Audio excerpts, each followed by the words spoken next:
takes that platform. This is over advertisement from Dropbox, but so yeah, that's why I find this to be a remarkable platform. I look forward to coming here, not just your show, just to be part of. Dropbox is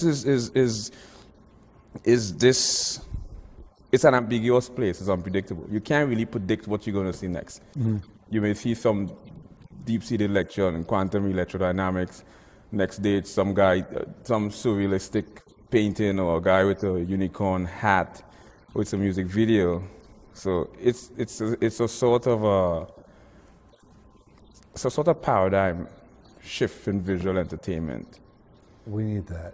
Yeah, it could go in any direction. That's why you could walk into Dropbox and watch your ideas germinate to fruition. Just watch it materialize. I think the co-founders does a great job.